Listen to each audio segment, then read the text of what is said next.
नमस्कार दोस्तों, आप देख रहे हैं हिंदुस्तान समाचार। आज की बड़ी खबर आ रही है राजनीति के गलियारों से, जहां संजय सिंह ने राघव चड्ढा को लेकर बड़ा बयान दिया है। राघव चड्ढा के पार्टी से निकाले जाने की खबरों पर जब सवाल पूछा गया, तो संजय सिंह ने साफ शब्दों में कहा कि पार्टी ने अपना फैसला स्पष्ट कर दिया है और इस पर पूरी जानकारी दी जा चुकी है। हालांकि उन्होंने सीधे तौर पर कुछ भी कंफर्म नहीं किया। आगे सुनिए क्या बोल रहे हैं Sanjay Singh ji. Websites, news websites जिनके जरिए लोगों तक सच्चाई पहुंचाई जा रही है, रील्स बना बना के, वीडियो बना के, मौके पे जाके ग्राउंड रिपोर्टिंग करके, तो उस पर भी ये रोक लगाने की कोशिश है। जिस तरह से कई चैनलों पे पिछले दिनों कार्रवाई हुई या इन्फ्लुएंसर्स पे कार्रवाई हुई, मैंने ये मुद्दा पार्लियामेंट में भी उठाया था और ऐसी किसी भी कोशिश के खिलाफ आम आदमी पार्टी और हम लोग लड़ेंगे। राघव चड्ढा जी के बारे में क्या कहेंगे? आम आदमी पार्टी ने उनको एक नेता से हटाया है। अब उसकी उसके संबंध में जो पार्टी का निर्णय था वो राज्यसभा सचिवालय को अवगत करा दिया गया है। सर, देश के ताजा हालात पर क्या कहना? सरकार कह रही है सब कुछ ठीक है, लेकिन लोग पलायन करें दिल्ली से सिलेंडर। नहीं, लोग जानबूझ के गैस की लाइन में खड़े हैं घंटों घंटे, और प्रॉब्लम तो कोई है नहीं। पेट्रोल पंप पे जबरदस्ती जाके हल्ला कर रहे हैं लोग। इसका मतलब सबको या तो मिर्गी का दौरा पड़ रहा है या पागलपन का दौरा पड़ रहा है। इस देश की जनता बेवकूफ है, पागल है। वो जानबूझ के गैस की लाइनों में खड़ी है, 7-7, 8-8 हजार रुपए का सिलेंडर खरीद रही है।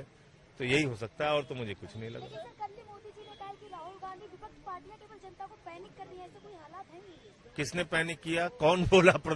प्रधानमंत्री ने सदन में खुद कहा कि कोरोना जैसे हालात इस देश में आने वाले हैं। कोरोना में क्या हुआ था? लाखों लोगों ने अपनी जान गंवाई थी। तो ये तो प्रधानमंत्री कह रहे हैं ना कि लाखों लोग इस देश में जान गंवाने वाले हैं, ऐसे हालात पैदा होंगे कोरोना जैसे।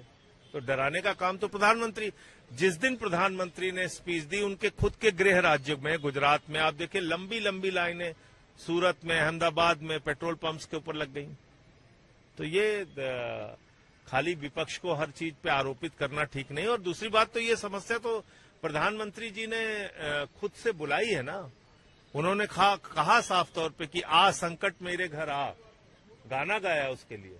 हार्मोज समुद्री मार्ग जो है, ये प्रधानमंत्री को पता था कि वहां से 60% कच्चा तेल और 50% हिंदुस्तान के जरूरतों की गैस आती थी, और वो हार्मोज समुद्री मार्ग पे ज्यादातर ईरान का कब्जा है। आपने उस देश के साथ पंगा क्यों लिया? क्यों अपने रिश्ते बिगाड़े? आपकी तो परंपरागत दोस्ती थी। खुद प्रधानमंत्री ने कहा था कि ईरान के साथ उनके रिश्ते इतिहास से भी पुराने हैं, भारत और ईरान की दोस्ती। तो आप बताइए, आप खामेनेई साहब को 7वीं शताब्दी की कुरान की पांडुलिपि भेंट करके आए थे। उनकी हत्या पे कुछ नहीं बोले, 160 बच्चियों की हत्या पे कुछ नहीं बोले, 100 सैनिक, करीब उनके 9 सैनिक मार दिए गए, उस पे कुछ नहीं बोले, जो आपके आमंत्रण पे, आपके बुलाने पे आए थे। तो इसको क्या कहेंगे आप?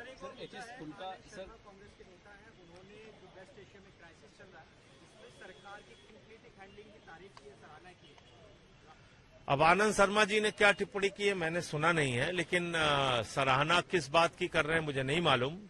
अभी तक कुल 4 जहाज वहां से निकल पाए हैं आपके।